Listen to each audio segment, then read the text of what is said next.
Hello student, class 12th आपके अपने YouTube MR chemistry class में स्वागत है।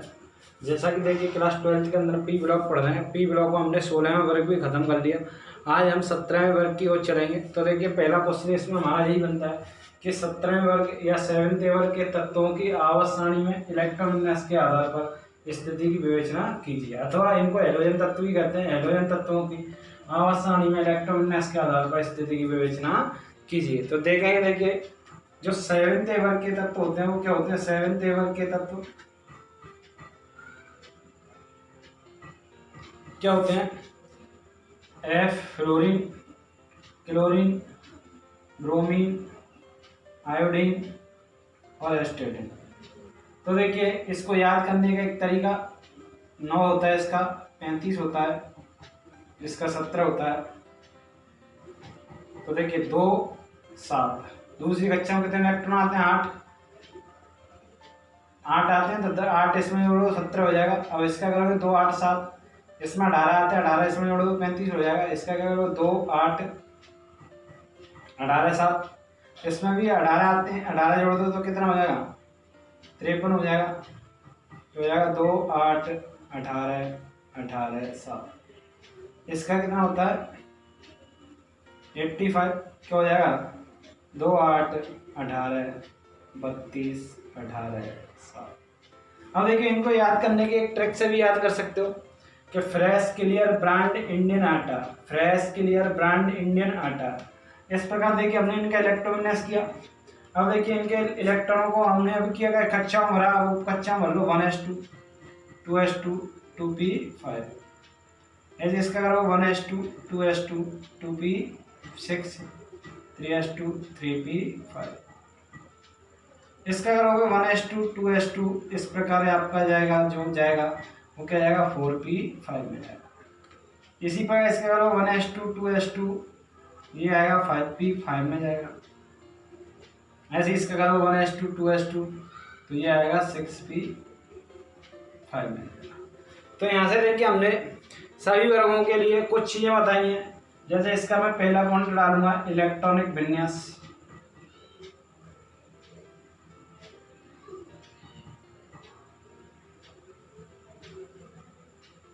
तो इलेक्ट्रॉनिक विन्यास देखिए दूसरा पॉइंट डालूंगा मैं ऋणायन बनाने की क्षमता।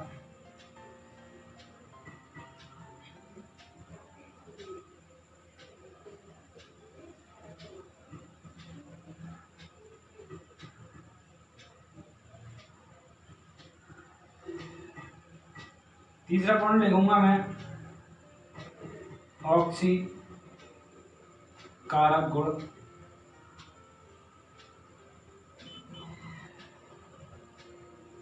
इसके बाद पॉइंट नंबर 4 लिखूंगा मैं संयोजकता।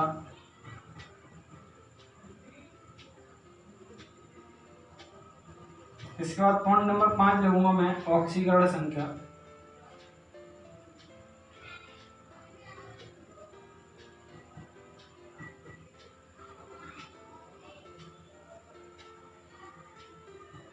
तो देखिए ये सारे पॉइंट आपको पता होना चाहिए।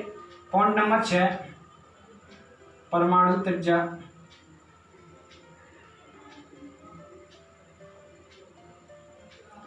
पॉइंट नंबर 7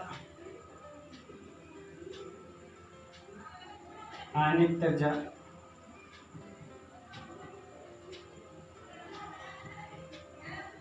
पॉइंट नंबर 8 क्या हुआ आपका? इलेक्ट्रॉनिक बंधुता।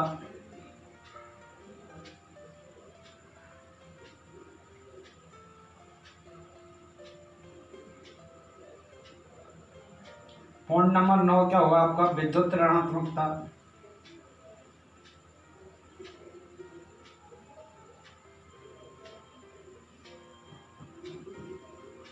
और पॉइंट नंबर 10 क्या होगा आपका? आयनन विभव।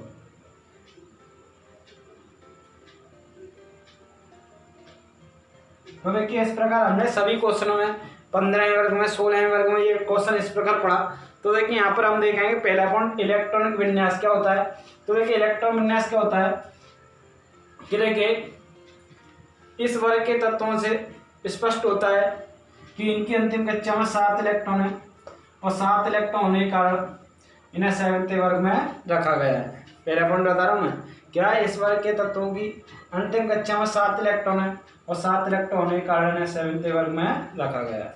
दूसरी बात, इनका अंतिम इलेक्ट्रॉन NH2, NP5 में प्रवेश करता है। NH2 NP5 में प्रवेश करता है। N मतलब 2 है, 3 है, 4 है, तो यहाँ N यानी कक्षा का नंबर प्रवेश करता है और इनका अंतिम इलेक्ट्रॉन P कोश में प्रवेश करने के कारण इन्हें P ब्लॉक के तत्व कहते हैं।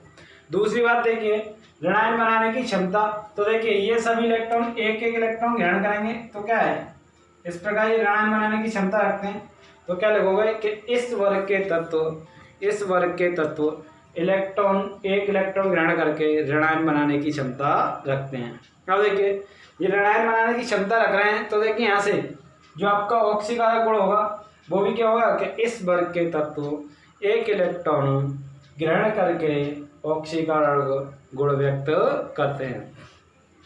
अब देखिए ऑक्सीकारक गुण व्यक्त कर रहे हैं एक इलेक्ट्रॉन ग्रहण करके, तो यहाँ से देखिए संयोजकता जो होती है वो क्या होती है कि किसी परमाणु द्वारा अपनी अंतिम कक्षा को स्थायी करने के लिए या तो इलेक्ट्रॉन क्या करता है, त्यागता है या ग्रहण करता है या साझेदारी करता है। तो जो इलेक्ट्रॉन उसमें सहयोग करते हैं वही क्या होती है, उसकी संयोजकता।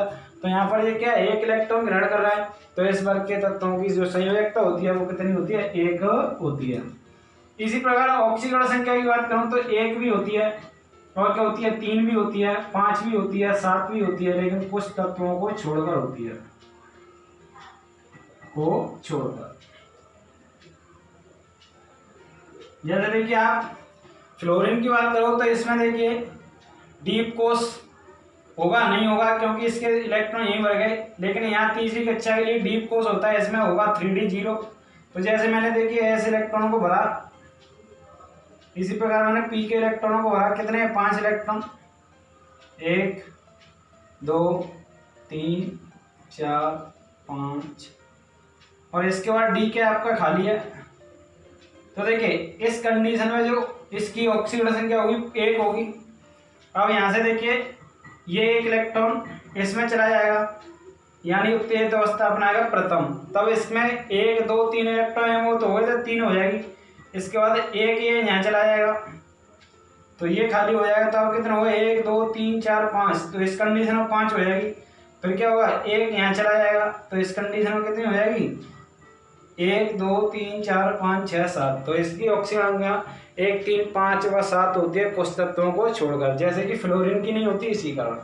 अब देखिए ये 5 पॉइंट आपके समान है, क्या परमाणु त्रिज्या जो क्या होती है वर्ग में ऊपर से नीचे आने पर इसका मान क्या होता है, बढ़ता है। जी हमने बता दिया कि परमाणु त्रिज्या होती है नाभिक से बाहरी कक्षा के इलेक्ट्रॉन तक की दूरी, तो इसके लिए जो त्रिज्या होगी वो ये होगी, और इसके लिए जो त्रिज्या होगी वो और बढ़ जाएगी इस प्रकार, इसके लिए त्रिज्या होगी और बढ़ जाएगी। तो किसी वर्ग में ऊपर से नीचे आने पर परमाणु त्रिज्या का मान बढ़ता है। इसी प्रकार आयनिक त्रिज्या का मान भी क्या होता है, बढ़ता है। किसी वर्ग में ऊपर से नीचे आने पर आयनिक त्रिज्या का मान बढ़ता है, ये हमने पढ़ा दिए, पीछे आप देख लेना।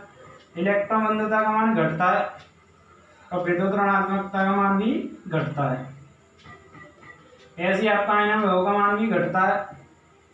तो इस प्रकार आपने क्या देखा कि सबसे पहले आवर्त सारणी में इनकी स्थिति की विवेचना करेंगे तो इलेक्ट्रॉन विन्यास लिखेंगे और उसमें लिखेंगे कि इनके इलेक्ट्रॉन विन्यास से स्पष्ट होता है कि 7 इलेक्ट्रॉन आते हैं, इसलिए इन्हें 7वें वर्ग में रखा गया है, और इनका अंतिम इलेक्ट्रॉन पी कोश में प्रवेश करता है, इसलिए इन्हें पी ब्लॉक के तत्व कहते हैं।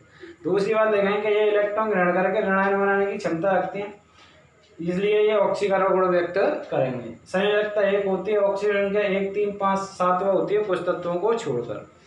परमाणु त्रिज्या का मान ऊपर से नीचे आने पर बढ़ता है किसी भी वर्ग में, आयनिक त्रिज्या का मान भी बढ़ता है किसी वर्ग में ऊपर से नीचे आने पर आयनिक त्रिज्या का मान बढ़ता है। इसी प्रकार इलेक्ट्रॉन बंधुता, विद्युत ऋणात्मकता, आयनन, इन तीनों का ऊपर से नीचे आने पर मान घटता है। तो इस प्रकार क्या होगा, ये क्वेश्चन आपका समाप्त होता है, और यहाँ से इस क्या हो गया, आपके हैलोजन तत्वों की आवर्त सारणी में स्थित विवेचना हो गई। तो इस प्रकार इन्हें ध्यानपूर्वक समझें, और देखिए वीडियो यदि पसंद आती तो वीडियो को शेयर करें, लाइक करें, और क्या चैनल को सब्सक्राइब करें। तो आज के लिए इसके बाद देखिए हम नई वीडियो में लेके आएंगे आपके लिए क्लोरीन की 2 विधियाँ होती हैं, एक प्रयोगशाला विधि, एक डी विधि।